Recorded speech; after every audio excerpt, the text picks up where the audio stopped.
তেমনভাবে পা দিয়ে লাথি মেরে ছুঁড়ে ফেলে দিচ্ছে, আর মানুষ যারা পৃথিবীর মানুষ আছে তারা কি করছে? হাততালি দিচ্ছে। কেন? কারণ আমরা দেখতে বড়, অনেক বড়, কিন্তু আমাদের মধ্যে কোনো শক্তি নেই।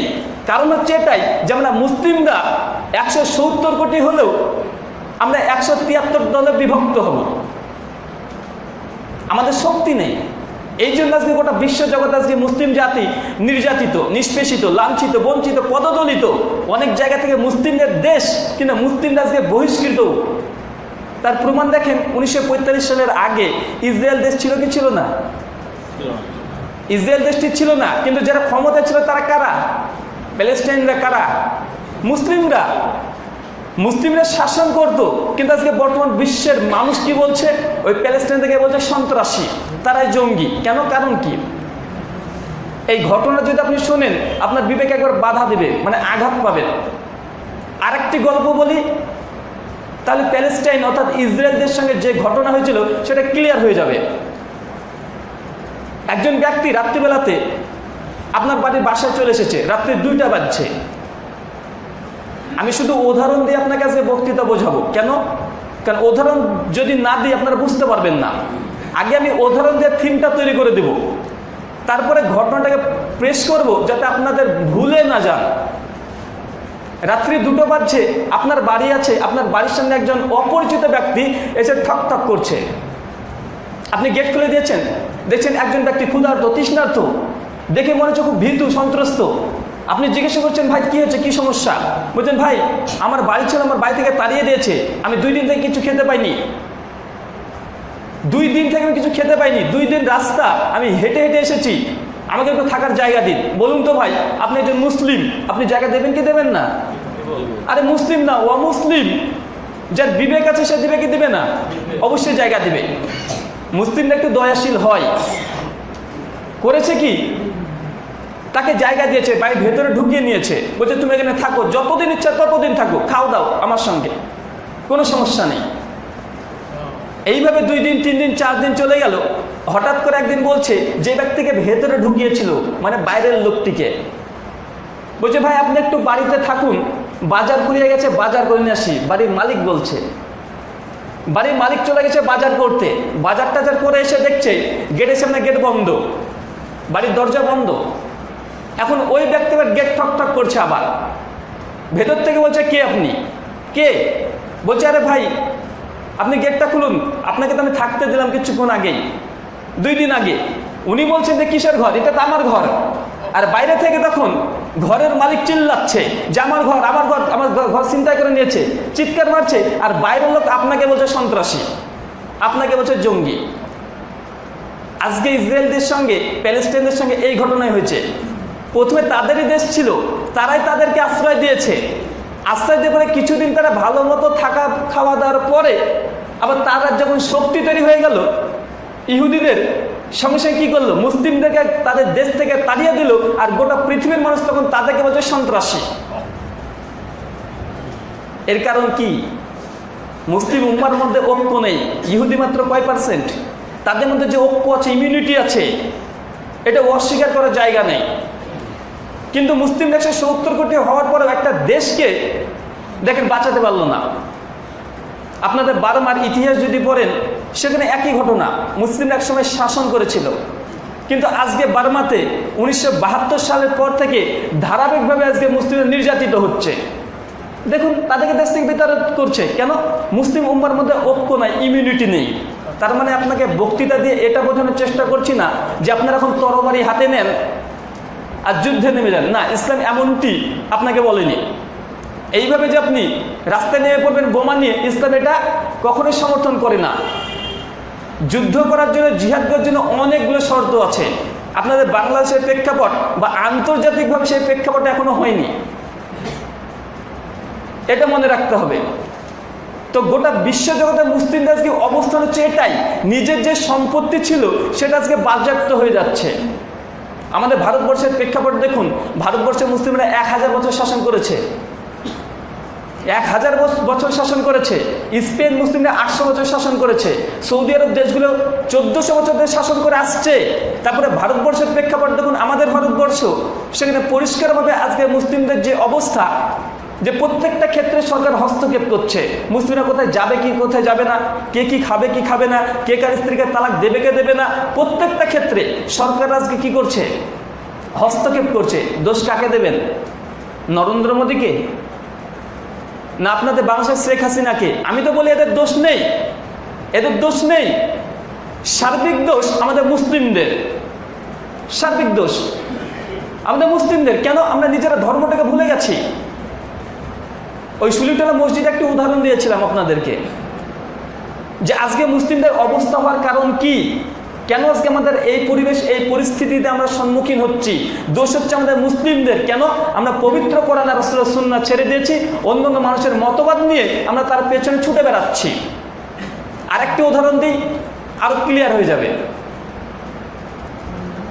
যে উদাহরণটি আমি সুলিতলা মসজিদে দিয়েছিলাম, আর উদাহরণটি শুধু ধর্মীয় ব্যাপার নয়, দুনিয়াবী বিষয়ে যদি আপনি কাজে লাগেন প্রত্যেকটা জায়গায় সাকসেস হবেন আপনি ইনশাআল্লাহ। আল্লাহ সুবহানাহু ওয়া তাআলা পৃথিবীতে যত জিনিস সৃষ্টি করেছেন তার প্রত্যেকটা স্বতন্ত্র ধর্ম আছে কি নেই? অবশ্যই আছে। এই যে মাইকে কথা বলছি, মাইকের ধর্ম কি? মাইকের ধর্ম হচ্ছে শব্দটিকে বিস্তার করা। মাইক বাদ দিয়ে যদি কথা বলি প্রত্যেকটা মানুষ আমার কথাগুলো শ্রবণ করতে পারবেন না, শুনতে পাবেন না। এই জন্য মাইকের ধর্ম যে শব্দটিকে বিস্তার করা, প্রত্যেকটা জায়গাতে শব্দকে পৌঁছিয়ে দেওয়া। বাজার থেকে একটা গাভী কিনেছেন, গাভীর ধর্ম কি? সে দুধ দেবে অথবা বাচ্চা দেবে। গরুর ধর্ম সে কি? দুধ দেবে, বাচ্চা দেবে অথবা লাঙ্গল টানবে।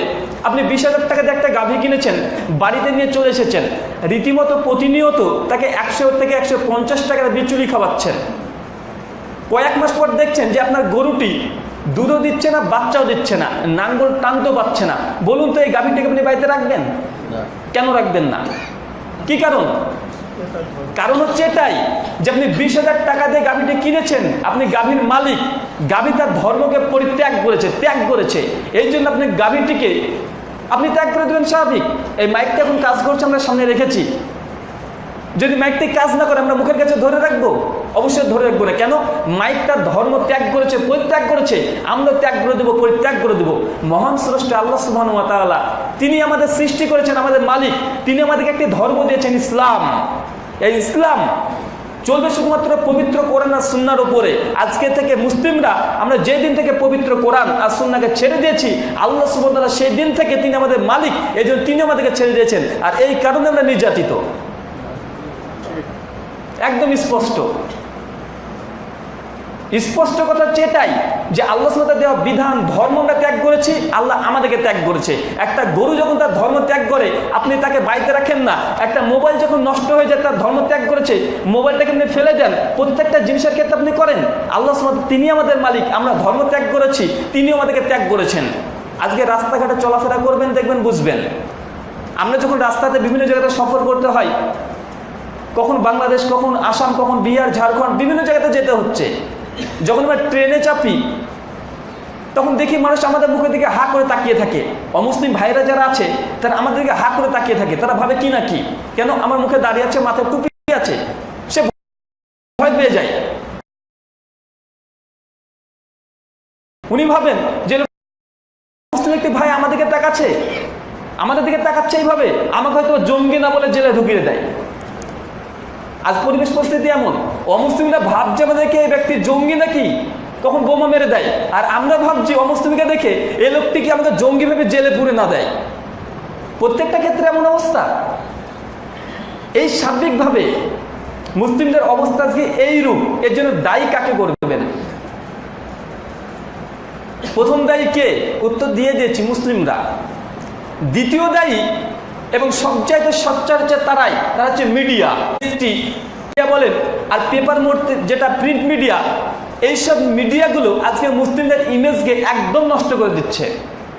যেটা হচ্ছে না সেটাকে বৃহৎ করে দেখাচ্ছে, ছোট্ট জিনিসকে বড় করে দেখাচ্ছে। কে? মিডিয়া। মিডিয়ায় আজকে মুসলিমদেরকে জঙ্গি লেভেল দিচ্ছে, সন্ত্রাসী লেভেল দিচ্ছে তারাই। মিডিয়ার মধ্যে অনেকগুলো ক্যাটাগরি আছে। প্রিন্ট মিডিয়া যেমন এই যে বই, লিফলেট, পেপার, পত্রিকা, ম্যাগাজিন, যেসব পেপারগুলো প্রতিনিয়ত ছাপানো হয়, প্রতি সপ্তাহে ছাপানো হয়, মাসে ছাপানো হয়, বছরে ছাপানো হয়, বিভিন্নভাবে আসে। 2 number media audio media, radio broadcast station, অর্থাৎ রেডিও। এটা গোটা পৃথিবীতে আন্তর্জাতিকভাবে আপনি শুনতে পারেন। 3 নম্বর মিডিয়া সে ভিডিও মিডিয়া, যেমন আমাদের সামনে আছে টিভি মিডিয়া, সবচেয়ে শক্তিশালী। আন্তর্জাতিক যারা মিডিয়া বিশেষজ্ঞ তারা বলছে গোটা পৃথিবীর মধ্যে কমপক্ষে 88% মানুষ এই টিভি মিডিয়ার আয়ত্তের মধ্যে আছে। 88%, 100 ভাগের মধ্যে 88% মানুষের মধ্যে এই মিডিয়ার প্রভাবটি আছে টিভি মিডিয়া।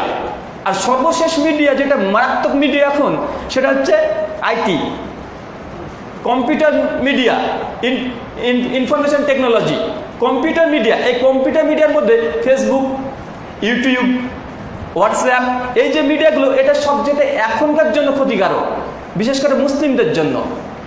মিডিয়া সার্বিকভাবে মুসলিম নয়, মানুষ জাতির উপর একটি কুপ্রভাব ফেলেছেই, এতে কোনো সন্দেহ নেই। সবচাইতে মিডিয়া যে জিনিসটি মানুষকে আক্রান্ত করতে চায় সেটা হচ্ছে ভয়। যে কোনো মানুষকে ভয় দেখাতে পারলেই মিডিয়া খুব খুশি হয়ে যায়, আর তারা করে সম্পূর্ণ ব্যবসার জন্য। কিছুদিন আগে দেখলেন না যে মিডিয়া ফলাফল খবর প্রচার করে দিল অ্যানথ্রাক্স, এমনভাবে তারা প্রচার করলো, আরে ইউএসএতে কয়েকজন ব্যক্তির অ্যানথ্রাক্স ধরা পড়েছে, কিন্তু তাদের হাতে যেহেতু মিডিয়া, কেন BBC, CNN, voice of America, ড্যানিম্যান, অ্যানিমেস্টি, প্রত্যেকটা তাদের হাতে, তাদের ওখানে কয়েকজনে মাত্র অ্যানথ্রাক্স রোগ হয়েছে, গোটা পৃথিবীতে এমনভাবে খবর প্রচার করে দিল যে কোটি কোটি টাকার তারা অ্যানথ্রাক্সের ঔষধ বিক্রি করেছে। ব্যবসা এটা। তারা মূলত ব্যবহার করছে কি, মানুষকে ভয় দেখিয়ে দিচ্ছে যে অ্যানথ্রাক্স গোটা পৃথিবীতে ছড়িয়ে গেছে, আমার না জানি অ্যানথ্রাক্স হয়েছে, সঙ্গে টিকা নিচ্ছে, ব্যবসা হয়ে যাচ্ছে, ভয়। আরেকটা কিছুদিন আগে দেখলেন না, গেম ব্লু হোয়েল, কারা তৈরি করেছে? তারা তৈরি করেছে। মানুষকে কিভাবে ভয়, একজন মা সবসময় এখন হতাশ, কখন না যেন ছেলেটি ব্লু হোয়েল একটা গেম খেলে সেও নিজে মৃত্যুবরণ করে। মিডিয়া এখানে দুটো কাজ করেছে। এক, ভুলের গেমের নাম আপনারা কজন শুনেছিলেন ভাই? কজন? কয়েকজন মাত্র, যারা ইন্টারনেটের সঙ্গে খুব জড়িত তারা হয়তো বা শুনেছিল, কিন্তু মিডিয়া এই খবরটাকে এমনভাবে প্রচার করলো প্রত্যেকটা মানুষের কানে কানে চলে গেল। আর ভাই, মানুষের একটা স্বভাব বা চরিত্র, আপনি এই কোরআনটিকে খুব সুন্দরভাবে বাইন্ডিং করবেন, বাইন্ডিং করে একজন ব্যক্তিকে বলবেন যেটা ধর, আর খবরটা দেখবিনি। আপনার স্ত্রীকে বলবেন গিয়ে আজকে একটা সুন্দর করে বাইন্ডিং করবেন, গিয়ে আপনার স্ত্রীকে বলবেন এটা রেখে দাও, খবরদার খুলে জেনে না দেখো। বলুন তো আপনার স্ত্রী খুলবে কি খুলবে না? আগে খুলে দেখবে। যে কাজটি নিষেধ করবে সে বেশি করে করবে। ওই যে সূরা বাকারা 30 থেকে 38 নম্বর আয়াত, আল্লাহ আদমকে বললো, কি বলেছিল? যে তুই সমস্ত কিছু খাও, গাছের কাছে যেও না। আদম কি করলো? সবকিছু বাদ দিয়ে গেল, গাছের কাছে আগে গেল। মানে আমরা তো আদম সন্তান, যেখানে নিষেধ করবে সেখানে আমরা যাব। এমন একটি ঘটনা হয়েছিল, আমি যখন আসামে প্রোগ্রাম করতে গিয়েছিলাম গত বছর 2016-তে ডিসেম্বরের দিকে, তো ওইখানে কিছু আলেম ওলেমা আছে, আমার যখন বক্তব্য মানে ডেট ঠিক হয়ে গেছে, ছাপানো হয়ে গেছে লিফলেট, হ্যান্ডবিল, সঙ্গে সঙ্গে তারা প্রচার করে দিচ্ছে। দেখুন, বিরোধী যারা আছে তারা প্রচার করে দিচ্ছে যে পশ্চিমবাংলা থেকে ব্রাদার রাহুল হোসেন, রুহুল আমিন আসছে, আপনারা সাবধান সতর্ক থাকবেন, এরা হচ্ছে ওয়াহাবি, আপনারা এর ওয়াজ মাহফিলে কেউ প্রবেশ করবেন না, যাবেন না, গেলে সে কাফের হয়ে যাবে। এইভাবে অনেক বড় লিফলেট ছাপিয়ে তারা কমপক্ষে 10,000 বিতরণ করেছে। চিন্তা করেছেন? আমি পরবর্তী সময় যারা জলসা মাহফিলের কর্তৃপক্ষকে জিজ্ঞাসা করলাম, আপনারা হাজার লিফলেট ছাপিয়েছেন? ওরা বলছে 5,000, আর ওরা ছাপিয়েছে 10,000। আমি বলছি তার মানে প্রচারটা বেশ ভালোভাবে হয়েছে, 10,000 আর 5,000 15,000। ওরা নিষেধ করেছে যে যাবেন না, তাদের লিফলেটও ছাপিয়েছে। আমি প্রোগ্রাম স্থলে গিয়ে দেখছি মানুষের ভিড়ে শেষ নেই, এত পরিমাণে মানুষ হয়েছে আপনি কল্পনা করতে পারবেন না। মানে ওই যে আয়োজক যারা, তারাই হতাশ যে এত মানুষ কিভাবে হওয়া সম্ভব। কেন? ওই যে মানুষকে নিষেধ করেছে, মানুষ চলে এসেছে। আমি স্টেজে উঠে দেখছি 15 জন মুফতি সাহেব বসে আছে, তাদেরই 15 জন মুফতি আছে যারা লিফলেট ছাপিয়েছে। ওরাও এসেছে, ওরা 15 জন এসেছে, 5খানা গাড়ি নিয়ে এসেছে। বক্তৃতা দেওয়ার পূর্বেই হামসানা পড়ার পরে আমি বললাম যে আপনারা অসাধারণ কাজ করেছেন, মিডিয়াকে কাজে লাগিয়েছেন। কেননা আপনার যদি 10,000 লিফলেট আমার বিপক্ষে না ছাপাতেন, এই 10,000 মানুষ অতিরিক্ত আসতো না। কেন? আদম সন্তান, যেখানে মানা করবেন সেখানে বেশি লোক আসবে, এটা স্বাভাবিক। তো ব্লু হোয়েল গেমটি মানুষ জানতো না। মিডিয়া যখন প্রচার করে দিলে এমনভাবে আতঙ্ক দেখাচ্ছে, টিভিতে, খবরে, মিডিয়াতে, পেপারে, পত্রিকাতে, ফেসবুক, ইউটিউব, প্রত্যেকটা জায়গাতে মানুষ এমনি চলে যাবে। দেখি না কি হয়, আর আমি তো বয়সে তো 27, আমি ওই ফাঁদে পা দেবো না। আরে আমার বয়সটা 16, আমি তো যথেষ্ট বুঝি, আর খেললে আমি তার আগেই বাদ দিয়ে দিব। ভাই এইভাবে আজকে কত মানুষ মৃত্যুবরণ করছে এই মিডিয়ার কারণে। আজ মিডিয়া দেখবেন টিভি চলছে, একদম পাতলা, একদম পাতলা হতে পারে, তার 5 ফুট 2 ইঞ্চি হাইট একটা মেয়ে, তার ওয়েট হচ্ছে 35 কিলো। তো মিডিয়া এমনভাবে খবর দেখাচ্ছে যে আপনি মোটা হতে চান, আপনি রোগা, আপনি মোটা হতে চান, আপনি আমাদের এই কোম্পানির এই জিনিসটি খান, আপনি 7 দিনের মধ্যে আপনার যথেষ্ট শরীর হয়ে যাবে। দেখুন, ওকেও কিন্তু ভয় দেখাচ্ছে, ওকে অ্যাগ্রেসিভ করেছে, ভয় দেখাচ্ছে যে ওটা যেন কিনে, ওটা যেন কিনে। এটা কি ভাই? এটা ব্যবসা।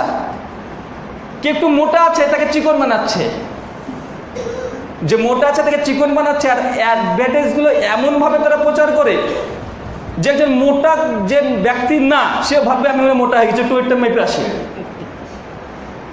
মানুষকে আতঙ্কিত করে দিচ্ছে, ভয় দেখাচ্ছে, তাদেরকে এমনভাবে কন্ট্রোল করে নিচ্ছে আপনি চিন্তা করতে পারবেন না। আপনি এখনই চলে যান, রাস্তা আছে, রাস্তাতে আপনি একটা বড় প্রজেক্টর চালিয়ে দিন, কেউ থাকবে না, প্রজেক্টরটা চালিয়ে দিন, একটা সিনেমা চালিয়ে দিন, আপনি চলে যান ওখান থেকে। 2 ঘন্টা পরে এসে দেখবেন কয়েকশো লোক জড়িয়ে গেছে, কয়েকশো লোক জমে যাবে। কেন? দেখেন মিডিয়ার ক্ষমতা দেখেন, ও কারো কাছে যায় না, ও কারো কাছে যাবে না, ওর কাছে সবাইকে টেনে নিবে। এর যে মিডিয়ার ক্ষমতা, এর যে মানুষের উপরে এই কুপ্রভাবটা পড়েছে। আজকে আন্তর্জাতিক লেভেল থেকে আপনি দেখতে যান যে সব নোংরামিগুলো হচ্ছে, ধর্ষণ, জেনা, ব্যভিচার ছড়াচ্ছে কিসের মাধ্যমে? এখান থেকে শিখছে, এখান থেকে। আর ইসলামের উপরে তারা আলাদাভাবে প্রভাব ফেলেছে। তার মধ্যে একটা, ইসলামকে জঙ্গি সন্ত্রাসী মিডিয়ায় বানাচ্ছে।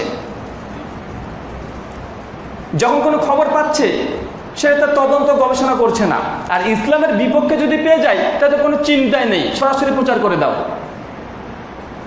একটা 6 বছরের মেয়েকে যদি একটা মুসলিম 50 বছরের ব্যক্তি যদি বিবাহ করে, 50 বছরের একজন বয়স্ক একজন মুসলিম পুরুষ যে 6 বছর একজন মহিলা বাচ্চা মেয়েকে যদি বিবাহ করে, বা 16 বছরের যদি একটা মহিলাকে বিবাহ করে, মিডিয়া দেখবেন এমনভাবে খবরটা ছড়িয়ে দেবে যে একজন মুসলিম 50 বছর বয়স 16 বছরের একটা যুবতী মেয়েকে বিবাহ করেছে, একদম হেডলাইন। কিন্তু দেখবেন তার বাড়ির পাশেই ওই যে সাংবাদিক, তার বাড়ির পাশে দেখবেন 50 বছরের লোক যদি একটা 6 বছরের মেয়েকে যদি ধর্ষণ করে, ওই খবরটা ছাপাবে কিন্তু ভেতরে পেয়ে ছোট্ট করে, যাতে কেউ দেখতে না পায়। কেন? এটা মুসলিমদের বিপক্ষে। কিন্তু যে ধর্ষণ করছে 50 বছরের লোক 6 বছরের মেয়েকে, ওটা পেপারে হেডলাইন হয় না। হেডলাইন লাইন মানে কি? মানুষের চোখে পড়বে, ভেতরে চলে গেলে সেটা চোখে পড়বে না। এটা মিডিয়া একটা কৌশল, ইসলামকে অপবাদ দেওয়ার জন্য বিভিন্ন রকমের কৌশল তারা তৈরি করছে। আপনাদের বাংলাদেশে দেখুন, কে ব্যক্তি কে নাকি জঙ্গি হামলা করেছে, তো ডক্টর জাকির নাকের কোনো পেজে লাইক ছিল, ডক্টর জাকির নাকে ফাঁসি দিল। তার জন্য আমি তো বলছি ভাই, আপনারা তো ছবি তুলছেন আমার সঙ্গে, এত কবে না জানি আপনারা কত জঙ্গি সন্ত্রাসী হামলা করলেন কি করলেন না, আমার ফেসবুক প্রোফাইল যে চেক করে আমাকে তো জঙ্গি বলে ঢুকিয়ে দিতে পারে। বিশ্বাস নেই? এত ছবি তুলছেন যে আমার সঙ্গে আপনার ছবি পেয়ে গেল, আমাকে জঙ্গি বলে ঢুকিয়ে দিল, যে দেখো ভারত থেকে এসেছে লোকটা জঙ্গি। এটা স্বাভাবিক, হচ্ছে বাস্তব। কিন্তু দেখুন, ডেইলি স্টার নিউজ প্রথম দিন ডক্টর জাকির নাইককে অপরাধী হিসাবে তারা সাব্যস্ত করেছিল, কয়েকদিন পর সেটা উদ্ধার করেছিল কি করেনি? করেছিল। কিন্তু আন্তর্জাতিক মিডিয়া দ্বিতীয় দিনের খবরটা নিয়েছে, দ্বিতীয় দিনের খবরটা নেয়নি। কেন? কেন ওটা যদি নিয়ে নিত তো এটা ধামাচাপা পড়ে যেত, ইসলামের বদনাম করা যেত না। উদ্দেশ্য তারা ইসলামকে বদনাম করা, কোন একটা ইস্যুকে বের করা, কোন একটা ইস্যু। মিডিয়ার অনেকগুলো টেকনিক কৌশল আছে, তার মধ্যে এটা একটি, যে কোনো কথাকে অর্ধেক কেটে অর্ধেক বাদ দিয়ে যেটা প্রয়োজন সেটাকে নিয়ে তারা আস্ফলন করবে। যেমন ডক্টর জাকির নাইক প্রসঙ্গে যেটা হলো, তারা অপবাদ দিচ্ছে যে ডক্টর নাইক বলেছে every Muslim should be terrorist, প্রত্যেকটা মুসলিমের সন্ত্রাসবাদী হওয়া উচিত। বা এই কথা বলেছে? যারা ডক্টর নাইকের বক্তব্য শুনেছেন তারা জানেন, স্পষ্ট জানেন। ডক্টর জাকির নায়েক সন্ত্রাসের বিপক্ষে 3টে লেকচার দিয়েছে। সন্ত্রাসবাদের বিপক্ষে একটা জিহাদ অ্যান্ড টেরোরিজম, অর্থাৎ ইসলাম আর সন্ত্রাসবাদ, একটা সন্ত্রাসবাদ কি মুসলিমদের সম্পত্তি, আর একটা মিডিয়া অ্যান্ড ইসলাম, 3টেতে তীব্র নিন্দা করেছে। শুধু সন্ত্রাস কি মুসলিমদের সম্পত্তি, এই বক্তব্যতে ডক্টর জাকির নায়েক কমপক্ষে 1000 বার বলেছে যে সন্ত্রাসবাদের নিন্দা করা উচিত, সন্ত্রাসবাদের নিন্দা করা উচিত, সে যেই করুক, হোক হিন্দু বা মুসলিম। তারপর তাকে আজকে দেখেন ভিলেন সাজিয়ে দিল। মিডিয়াটা পারে, মিডিয়া রাতকে দিন করতে পারে, দিনকে রাত করতে পারে, নায়ককে ভিলেন, ভিলেনকে নায়কও বানাতে পারে। এটা পারে কেন? তাদের হাতে সমস্ত আছে কারসাজি, সমস্ত কিছু তারা বানাতে পারে। ওসামা বিন লাদেনের নাম শুনেছেন?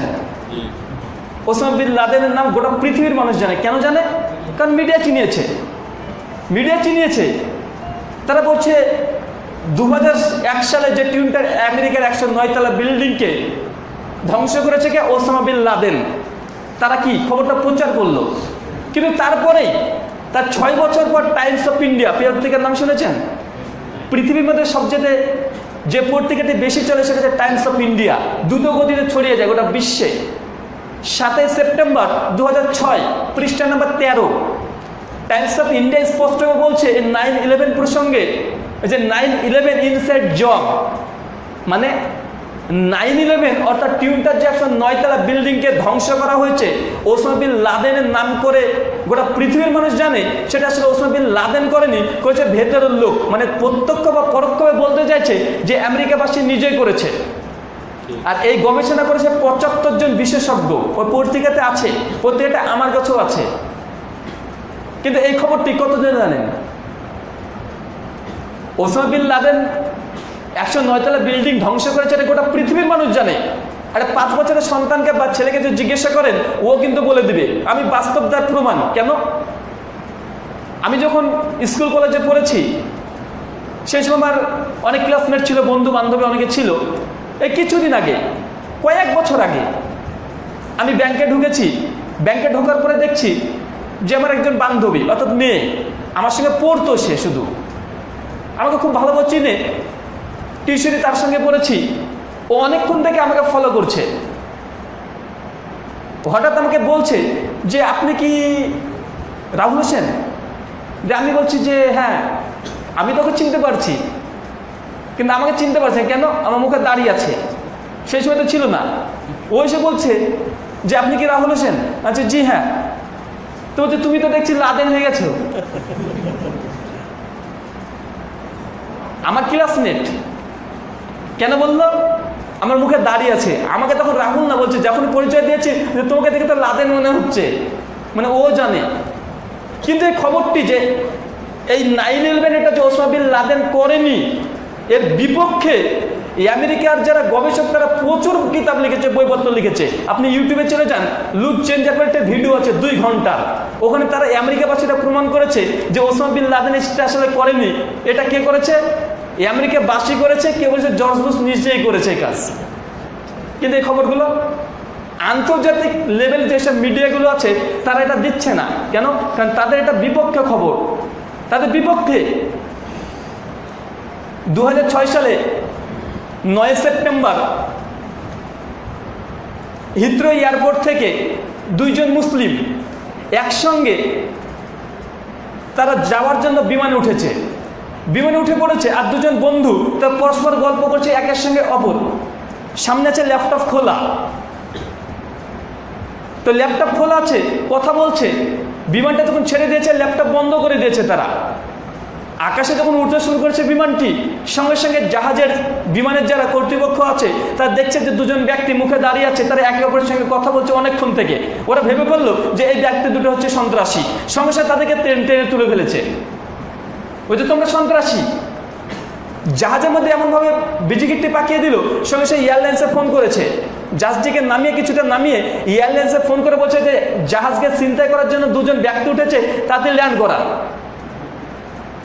ল্যান্ড করানোর পরে যে নিচে নেমে পড়েছে আন্তর্জাতিক লেভেলের যত media, BBC, CNN, voice of America, ড্যানিমেন, অ্যানিমেস্টি, গোটা পৃথিবীর পেপার পত্রিকা টিভি মিডিয়াগুলো তারা খবর প্রচার করে দিল যে দুজন মুসলিম ব্যক্তি ইসলামী জঙ্গি তারা জাহাজকে ছিনতাই করার জন্য তারা বিমানে উঠেছিল। 2 দিন পর তদন্ত গবেষণা করে দেখা গেল যে না, আসলে তারা আমেরিকারই নাগরিক, আর তারা দুজন ছিল স্টুডেন্ট, ছাত্র। পরবর্তী সময়তে এই খবরটি আর নেই, তার খবরটি দেয়নি, কিন্তু মানুষের কাছে মেসেজটা কি দিয়েছিল? 2 জন মুসলিম সন্ত্রাসী তারা কি করছে, বিমানকে হাইজ্যাক করার জন্য বিমানে উঠেছে। যখন প্রমাণ হয়ে গেল না এটা মুসলিমরা, তারা আসলে কোনো সন্ত্রাসী না, তারা স্কুল স্টুডেন্ট, কিন্তু এই খবরটি তারা প্রচার করলো না, কিন্তু মানুষের কাছে মেসেজটা কি গেল? মুসলিমদের উপরে অপবাদ সবচেয়ে বড় কারা দিচ্ছে? মিডিয়াগুলো। কেন? ক্ষমতার জন্য, টাকার জন্য, অর্থের জন্য, অন্য কিছু নয়। এইভাবে দেখেন একই বিষয় 1995 সালের 19 এপ্রিল 19 এপ্রিল ওকলাহোমা বম্বিং, নাম শুনেননি ভাই? যারা আপনারা ইতিহাস নিয়ে ঘাটাঘাটি করেছেন, আর আমি ইতিহাসেরই ছাত্র, আমার হিস্ট্রি অনার্স বিএ কমপ্লিট। সেই সময় ওকলাহোমা বম্বিংয়ে একটা বোমা ফাটানো হয়, 166 জন মানুষ মৃত্যুবরণ করে, 166 জন। সেই সময় মিডিয়াগুলো খবর প্রচার করে দিল যেটা মুসলিমরা করেছে। কয়েকদিন পর আবার তদন্ত করে দেখা যাচ্ছে না, এটা মুসলিমরা করেনি, 2 জন খ্রিস্টান করেছে, যার নাম জেমস আর জোসেফ। সঙ্গে সে খবরটি গোটা মানুষের কাছে আর পৌঁছায়নি। একই ঘটনা প্রত্যেকটা জায়গাতে। কোথাও কোনো ঘটনা ঘটছে, মিডিয়াদেরকে আমরা বলবো, যারা দায়িত্বশীল আছে তাদেরকে আমরা এই অনুরোধ করব যে কোনো ঘটনা ঘটছে সে তদন্ত করুন, দেখুন, সিদ্ধান্তে আসুন, তারপর আপনার খবরটা পেশ করুন মানুষের সামনে। অথচ আপনারা করছেন কি, যে কোনো ঘটনা ঘটছে আগে বলে দিচ্ছে মুসলিমরা করেছে, ভাই এখনো তদন্তই করেনি। মুসলিমদের ইমেজটিকে আজকে এইভাবে নষ্ট করছে শুধুমাত্র এই মিডিয়া। যেমনটি বললাম যে ডক্টর নায়েকের সঙ্গে ফেসবুকে কে লাইক মেরেছে, আর সে ব্যক্তি হামলা করেছে ডক্টর নায়েকের নামে, জঙ্গি সন্ত্রাসী অপবাদ লাগিয়ে দিল। অনেক রাজনৈতিক মঞ্চে দেখবেন যারা তারা অনেক উঁচু উঁচু কথা বলে, মানুষকে উত্তেজিত করে দেয় কি দেয় না? দেওয়ার পরে যদি ওই শ্রোতাদের মধ্যে কেউ যদি কাউকে হত্যা করে দেয় বা জঙ্গি একটা হামলা করে দেয়, ওই মন্ত্রীকে ধরবে? ধরে নাকি? ধরে না। এখানে একই বিষয়, কিন্তু এখানে যেহেতু ইসলামের বিপক্ষে, তাই এটাকে তারা গ্রহণ করে নিল। আপনাদেরকে বোঝানোর চেষ্টা করছি এটা, যে গোটা মুসলিম জাতির কে আজকে ইমেজটিকে খারাপ করছে। প্রথম হচ্ছে এটাই যে আমরা মুসলিমরা নিজেরা আমাদের ধর্মকে ত্যাগ করে দিয়েছি, পরিত্যাগ করে দিয়েছি, আল্লাহ সুবহানাহু আমাদেরকে লাঞ্ছিত করার জন্য এখন এই অবস্থা। 2 নম্বর, যে মিডিয়া আজকে আন্তর্জাতিকভাবে মুসলিমদেরকে শুধুমাত্র খবরের মাধ্যমে তারা আজকে আমাদেরকে অপদস্থ করে ছাড়ছে। আমাদের ছবিটিকে ইসলাম মানে যে শান্তি, এই শান্তিটাকে লাগিয়ে দিয়েছে অশান্তি, মানে সন্ত্রাসের সঙ্গে। ভাই শান্তি আর অশান্তি একসঙ্গে থাকতে পারে? ওই যে আমি বলেছিলাম গতকালকে যে আইসক্রিম খুব গরম, ভাই আইসক্রিম গরম হয়? তো ইসলাম আর সন্ত্রাস দুটো কি পাশাপাশি থাকতে পারে? কখনোই থাকতে পারে না। মিডিয়া এমনভাবে প্রচার করছে যে মুসলিম মানে জঙ্গি, মুসলিম মানে সন্ত্রাসী, মুসলিম মানে হচ্ছে জিহাদি, মুসলিম মানে যুদ্ধ করতে হবে। আমি তো বলেছিলাম যে ভাই পবিত্র কোরআন পড়ে দেখেন যে তরবারি শব্দটি আমি একবারও পাইনি। আপনারা যদি কেউ পেয়ে থাকেন আমাকে দেখাইয়েন। আমরা মুসলিমরা যখন একে অপরের সঙ্গে মিলিত হয় তখন কি বলি? আসসালামু আলাইকুম, মানে আপনার প্রতি শান্তি বর্ষিত হোক। ভাই আমরা একে অপরের সঙ্গে যখন মিলিত হই তখন আমরা শান্তি কামনা করি। এই ধর্মের অনুসারে কিভাবে জঙ্গি সন্ত্রাসী হতে পারে? কিভাবে? হওয়াটি সম্ভব? কখনোই সম্ভব নয়। সুনান আবু দাউদ পড়বেন, আল্লাহ রাসূল মুহাম্মদ সাল্লাল্লাহু আলাইহি সাল্লাম তিনি ব্যাঙ মারতে নিষেধ করেছেন। ব্যাঙ মারতে নিষেধ করেছেন। ভাই মুসলিমরা মানুষ মারতে পারে? বিশ্বাস করতে পারেন? অকারণে কোনো নিরীহ মানুষকে হত্যা করতে পারে? ইসলাম হচ্ছে এমন একটি ধর্ম যে শুধু মানুষের উপরে করুণা নয়, আল্লাহ রসুল তিনি এমন একজন ব্যক্তিত্ব ছিলেন যে গোটা পৃথিবীর মানুষের জন্য শান্তি শুধু মানুষের জন্য নয়, চতুষ্পদ জন্তু জানোয়ারের জন্য তিনি অধিকারের কথা বলে গেছেন।